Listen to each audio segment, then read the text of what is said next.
Conjunction में एक correlative conjunctions भी होते हैं जो पेयर में आते हैं। हर समय क्या होता है वो पेयर में। जैसे देखिए बोथ और एंड कहने का मतलब कंपाउंड सेंटेंस बनाने में काम आता है। जैसे देखिए both and, I both love and honour, ये बोथ के साथ एंड भी आएगा आपको। I both love and honour my mother.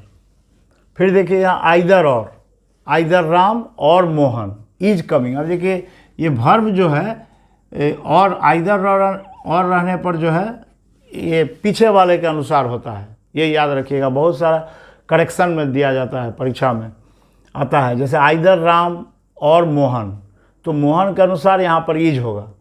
अब यदि यहाँ पर यदि आई रहता कोई तो यहाँ पर एम होता, यदि यहाँ पर यू रहता तो यहाँ आर होता, इस तरह। नाइदर सीता नॉर, ये देखिए फिर नाइदर नॉर, ये जैसे आइदर और होता है नाइदर नॉर मतलब नहीं, ये भी नहीं वो भी। Neither Sita nor Gita is trustworthy, Sita भी और गीता भी कोई भी जो है विश्वास करने लायक नहीं है।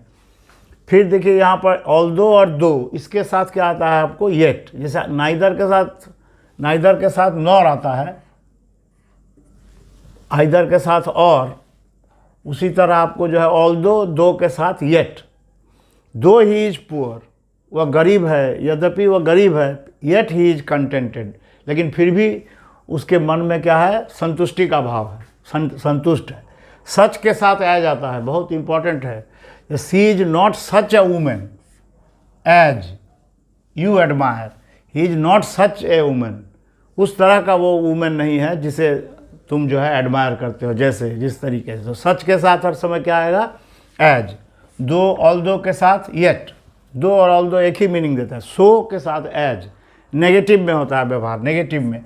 जैसे he is not so rich as you think, वह उतना धनी नहीं है जितना कि तुम सोचते हो। यहाँ पर यदि इस तरह रहता she is as rich as you think, तो वो भी हो सकता था। नॉट देने पर यहाँ सो होता है और तब एज होता है, सो और एज, नहीं तो एज भी होता है, एज और एज के साथ भी। एज और सो, जैसे as you so shall you reap, जैसा तुम बोगे वैसा फल पाओगे, जैसा काम करोगे उसी तरह का तुमको पुरस्कार भी मिलेगा ज़िंदगी में। फिर नो सूनर के बाद देखिए देन का जो देखो बहुत परीक्षा में खूब आता है ये।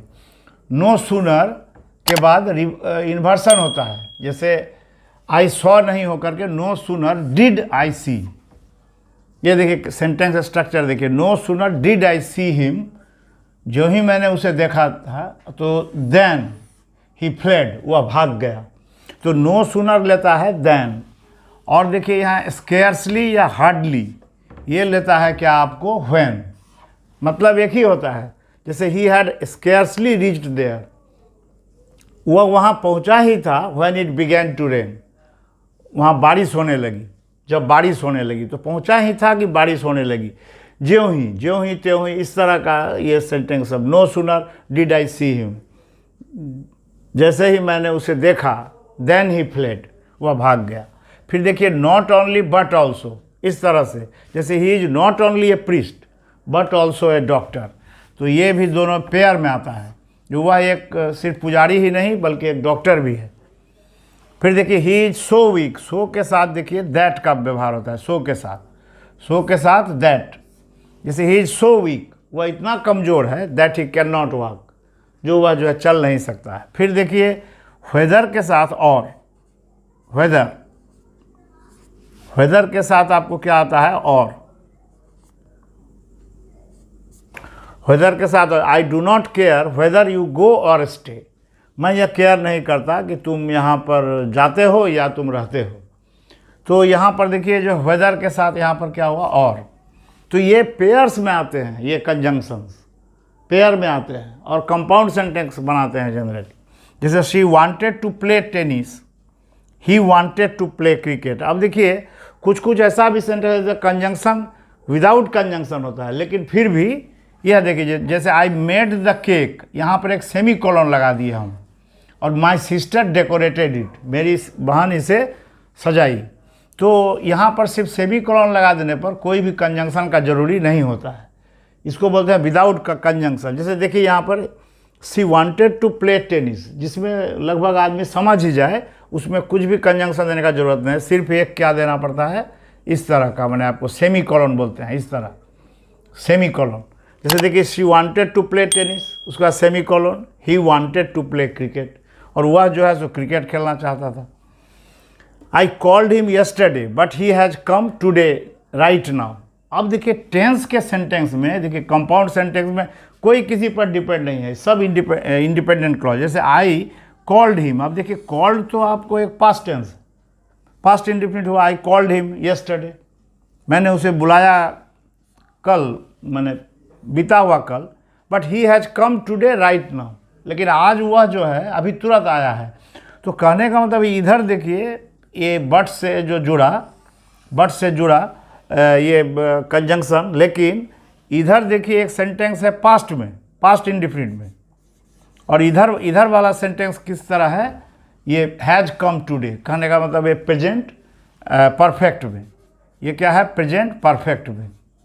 तो इस तरह के सेंटेंस को भी जोड़ता है, मैंने कहने का मतलब है इसमें कोई भी सेंटेंस किसी पर डिपेंड नहीं है, डिपेंडेंट क्लॉज नहीं है, ये दोनों ही इंडिपेंडेंट है। I called him yesterday past tense, past indefinite, और he has come today right now, tense में डिफरेंस भी होगा तो भी वर्ड को जोड़ा जा सकता है, लेकिन सबऑर्डिनेट में इस तरह नहीं होगा। सबऑर्डिनेट में इधर का जो होगा उस पर डिपेंडेंट होगा, सबऑर्डिनेट क्लॉज है, डिपेंडेंट वो मेन पर डिपेंड होता है, और यहाँ इंडिपेंडेंट होता है, दोनों ही इंडिपेंडेंट। जैसे देखिए आई लव सिंगिंग, अब देखिए यहाँ पर इस तरह दे करके एक सेमी कॉलन देते हैं और यहाँ पर एक कॉमा देते हैं, तब यहाँ पर बीच में आपको एक ये कंजंक्शन होता है। जैसे I love singing, on the other hand, दूसरी तरफ माई फ्रेंड हेट्स इट, मैं जो है गाना पसंद करता हूँ, आई लव सिंगिंग, गाना गाना पसंद करता हूँ, ऑन द अदर हैंड, लेकिन दूसरी तरफ मेरा जो फ्रेंड है वो घृणा करता है इसको। तो इस तरह से हम देखते हैं क्या, जो कोई भी कंजंक्शन जो है दूसरे टेंस के भी सेंटेंस को जो है एक दूसरे से आपको ज्वाइन करता है, इसी से हम लोग बड़े बड़े सेंटेंस बनाते हैं। तो ये है को रिलेटिव कंजंक्शन जिसको बोलते हैं। They always they are in pairs, वो पेयर में, जैसे नाइदर के साथ आप और नहीं लगा सकते हैं, या आइदर के साथ नॉट नहीं लगा सकते हैं, तो इस तरह से इसको पेयर में, ये पेयर को याद कर लीजिए, इससे बहुत सारा कंपटीशन में प्रश्न पूछा जाता है।